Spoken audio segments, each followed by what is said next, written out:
धर्म प्रेमी बंधुओं, सादर जय जिनेंद्र।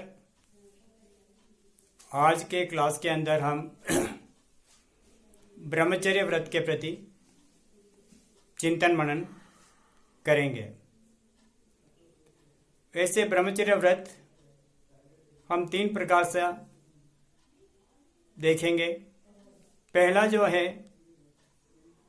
जो अध्यात्म योगी शीघ्र ही मोक्ष जाने की इच्छा करने वाला, वह आत्मा में रमण करता है। ब्रह्म यानी आत्मा, आत्मा में रमण करने का नाम है ब्रह्मचर्य। दूसरे कैटेगरी के अंदर साधु साध्वी है, जो जीवन पर्यंत समस्त स्त्रियों का स्पर्श तक का त्याग करते हैं, और तिर्यंच स्त्री वर्ग है तो वहाँ पर भी नहीं ठहरते हैं। इस प्रकार वे अपना व्रत पालन करते हैं। अब गृहस्थ धर्म के अंदर रहने वाले के लिए भी ब्रह्मचर्य व्रत तीर्थंकर भगवंतों ने बताया है, तो वह किस प्रकार आपको बता रहा हूँ। यह लोक कोड़ा कोड़ी स्त्री और पुरुषों से भरा हुआ है।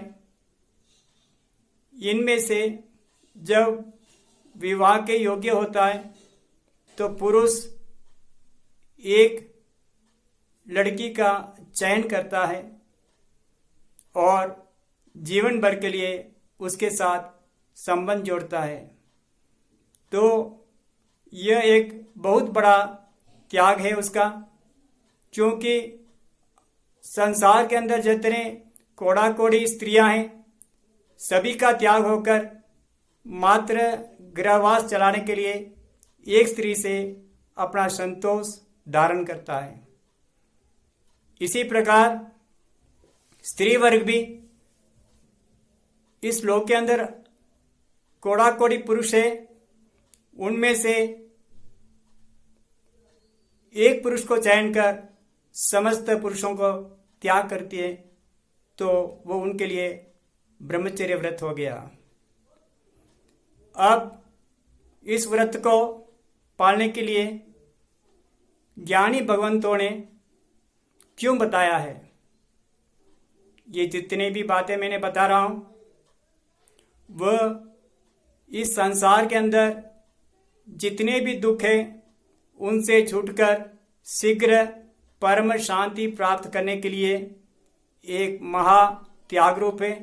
तो ब्रह्मचर्य भी एक महात्याग के रूप में अंदर है।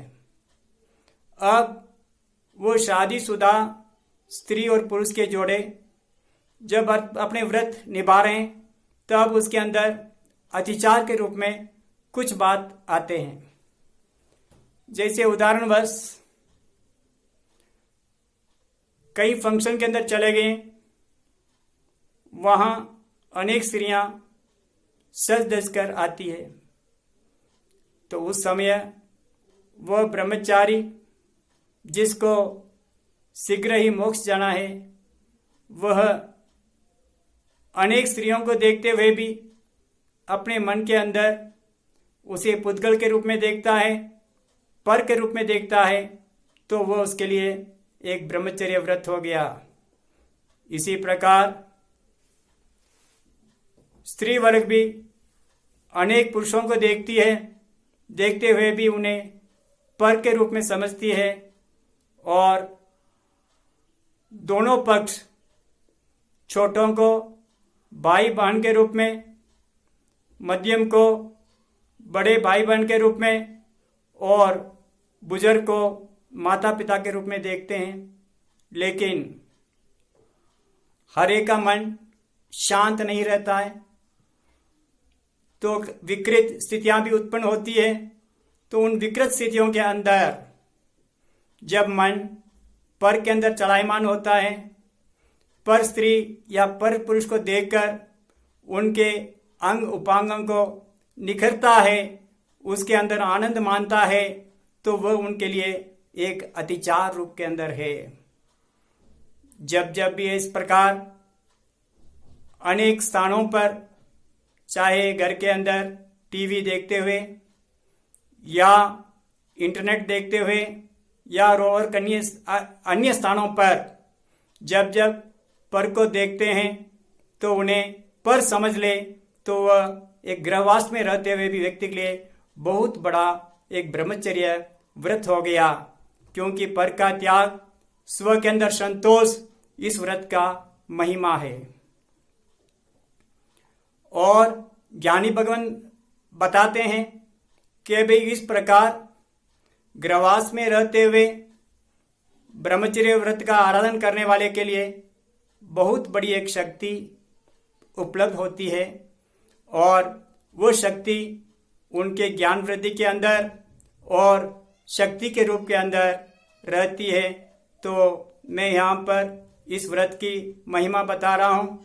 और अतिचारों के अंदर जब जब मन फिसलता है, पर का अंग उपांग देखने का मन चलता है, तो उसी समय हमें पश्चाताप करना है, मन को धिकारना है कि हे जीव, तू पर के अंदर क्यों गया, पर के अंगोपांग को क्यों निखरा, पर के रूप को क्यों देखा। इस प्रकार मन के अंदर सच्चा पश्चाताप करेंगे तो वह आपका इंस्टेंट प्रतिक्रमण हो गया। आपका वहाँ पर ब्रह्मचर्य व्रत खंडित नहीं होता है। और इस व्रत को तिथि के दिन के अंदर, जैसे अष्टमी है, 14 है, पूनम है, अमावस है, इन दिनों के अंदर हम पालन करेंगे तो हम प्रभु की आज्ञा के अंदर रहकर इस गृहवास के अंदर रहते हुए भी एक ब्रह्मचर्य व्रत का आराधन होता है, अनुव्रत के रूप में आराधना होता है, और यह भी एक धर्म है। यह कहकर मैं इस ब्रह्मचर्य व्रत के प्रति मेरा व्याख्या जो है संपूर्ण करता हूँ। आप इसको चिंतन कीजिए और जहाँ जहाँ फिसलना होता है। और एक बात मैं कहना चाहता हूँ, आजकल अपनी पूर्वजन जो व्यवहार पालते थे वो धीरे धीरे कम हो रहा है। युवक युवतियाँ साथ में नाचते हैं तो वह ब्रह्मचर्य व्रत को खंडित करने का संयोग बनता है। पहले समय के अंदर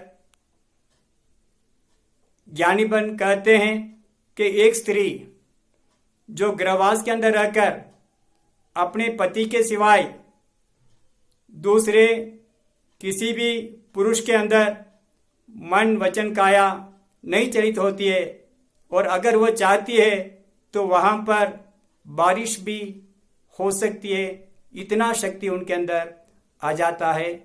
ग्रंथकार कहते हैं चंपा नगरी का द्वार जब नहीं खुला था तो एक गृहवास में रहते हुए स्त्री ने कच्चे धागे से उस बड़े दरवाजे को खोल दिया था।